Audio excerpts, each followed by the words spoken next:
Hello everyone, welcome back to Take It Simple. I'm going to show you how to log into ADP, or Automatic Data Processing Incorporated is an American provider of human resource management software.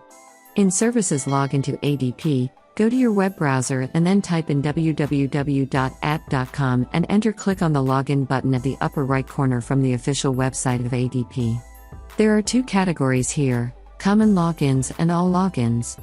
Under Common Logins, you can log in through certain categories for employees, for administrators, and for accountants. Click on any one that you are trying to log in with.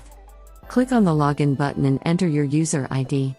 If you want the system to remember your user ID, then click on this box over here. If you're using a shared device or a public device, make sure to uncheck this box. After that, click on the Next button and enter your password for your account. After entering your password correctly, click on the Sign In button. In case you've forgotten your password, click on Record your password and reset to a new password by following the instructions. Clicking on Sign In will take you to your account and you'll be logged in successfully.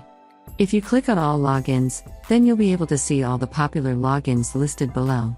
Click on the ADP portal you're trying to log in with, and as soon as you do that, you'll be taken to the login page. Enter your user ID and click on the Next button. In case you've forgotten your ID, then click on Forgot Your User ID and follow the instructions to get access to your account. After entering your credential, click on the Next button and enter the password for your account. Similarly, if you forgot your password, then you can still get access to your account by following the instruction and resetting your account to do. So click on Forgot Your Password link, but if you remember your password, then enter the password correctly and click on the Sign In button in order to log into the ADP portal. That is how you can log into ADP. I hope you found the video useful. If you did, go ahead and give it a thumbs up. Feel free to comment down below in the comment box if you have a question or feedback. I'll be back soon with more tutorial episodes again.